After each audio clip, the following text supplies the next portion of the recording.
আজ ইনস্টাগ্রামে চিজি একটা রামেন রেসিপি দেখলাম। আমি তো কখনো চিজি রামেন ট্রাই করিনি, আজকে তাই ভাবলাম যে আমিও ট্রাই করে দেখি এগুলো খেতে কেমন হয়। এই রামেনটা কিন্তু নতুন এনেছে এবার, চলো দেখাই কোনটা। এখন বাজে রাত 1টা, আর সবাই বলে খালি ব্লগারদের রাতেই নাকি ক্ষুধা লাগে। আসলে রাত জাগলে সবারই ক্ষুধা লাগে, শুধু ব্লগাররা ভিডিও করে দেখায় আর অন্যান্য মানুষ দেখায় না। হচ্ছে চপস্টিকের রামেন হট চিজ। এটা রেড ভার্সনটা আমি তোমাদেরকে দেখাইছি, মানে প্যাকেটের রেড কালার ছিল, এটা অলরেডি আমি তোমাদেরকে দেখাইছি। এটা দেখানো হয়নি কারণ এটা আমি কখনো ট্রাই করি না। একটা প্যাকেটের ভিতর হচ্ছে 2টা প্যাকেট থাকে এরকম ছোট ছোট, যেটা একজনের জন্য আসলে একদম এনাফ, মানে আমার জন্য আসলে বেশি হয়ে যায়। আমরা দুইজনই একটা প্যাকেট খাই। এটার ভিতর হচ্ছে কোরিয়ান স্টাইলে একটা সস থাকে আর সাথে হচ্ছে তোমার মশলা। ইনস্টাগ্রামের আজকে একটা রেসিপি ফলো করব যেখানে খুবই মিনিমাল কিছু জিনিসপত্র দিয়ে হচ্ছে রান্নাটা করা হয়েছিল। রামেনটা হচ্ছিল শ্রিম্প রামেন রান্না করেছে, তো আমিও চিন্তা করেছি যে আজকে আমি শ্রিম্প রামেন রান্না করব। তবে অ্যাজ ইউজুয়াল আমি পানি পানি জিনিস খেতে পারি না, দ্যাটস হচ্ছে এটাকে আগে ভালো করে বয়েল করে নিচ্ছি। আচ্ছা, এটা কিন্তু আমি সুপার শপ থেকে কিনেছিলাম নুডলসটা, আর এটার প্রাইস পড়েছে 170 টাকা। 170 টাকা তোমরা 2 পিস পাবা। আর চিকেন বা হচ্ছে আমি ইউজুয়ালি যেগুলো ইউজ করি আর কি, চিকেন বল, সসেস, এগুলো কিছু ইউজ করবো না, কজ ওই রেসিপিটাতে একদমই হচ্ছে মিনিমাল জিনিসপত্র ইউজ করা হয়েছে। চিলি ভেজে নিলাম, সাথে হচ্ছে আমি একটা ডিমও ভেজে নিচ্ছি। আর এখানে আছে আমি কোনো পেঁয়াজ ইউজ করিনি, তো কাটা কোটার অত ঝামেলা ছিল না, তাই এই রেসিপিটা এত দ্রুত রান্না হয়ে গেছে। কাঁচা মরিচ গুলো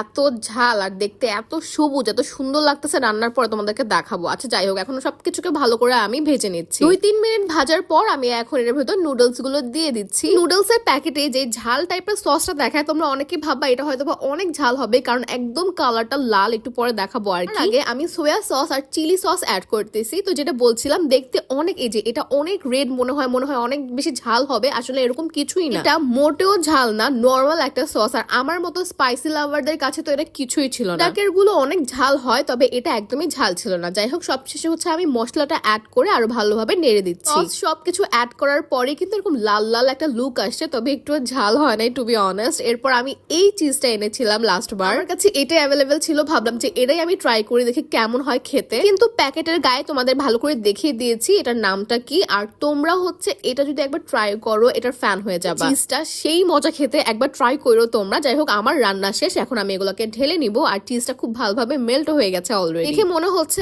অনেক বেশি ঝাল হবে। And I was expecting also যেটা যাতে একটু ঝাল ঝাল হয়, তাহলে খেতে মজা লাগবে। আর দেখো এটার লুকটাই এত টেম্পটিং লাগছে। অনেস্টলি স্পিকিং, এটা চিজ দেওয়াতে আরো বেশি অ্যাট্রাকটিভ লাগতেছে, মানে খেতে মনে হয় অনেক মজা হবে এরকম দেখা যাচ্ছে। একদমই কম ইনগ্রেডিয়েন্ট দিয়ে রান্নার ফলে এটা আমার মনে হয় 10 মিনিটের মধ্যে রান্না হয়ে গেছে। এখন আসলে টেস্ট করে দেখার পালা যে এই নুডলসটা কিরকম খেতে, কজ যেহেতু এটা আমি আগে কখনো ট্রাই করি নাই, আর আমি কখনো চিজ দিয়ে নুডলস ট্রাই করি নাই, so this was my first time. প্রথমে চিজ সহ উঠিয়ে একটা বাইট নিলাম এবং এটা এত মজা হয়েছে খেতে, স্পেশালি দ্য চিজ। তোমরা এই চিজটা অন্য কোনো রেসিপিতেও ট্রাই করে দেখতে পারো, তোমাদের এত ভালো লাগবে। আমি তো স্যান্ডউইচ বানাতে এই চিজটা অবশ্যই ট্রাই করবো, এটা অনেক মজা খেতে। এটা ভালো হয়েছে খেতে, তবে আমি 2টা প্যাকেটের থেকে রেড কালার প্যাকেটটা বেশি রেকমেন্ড করবো। Yeah, that is it for this video.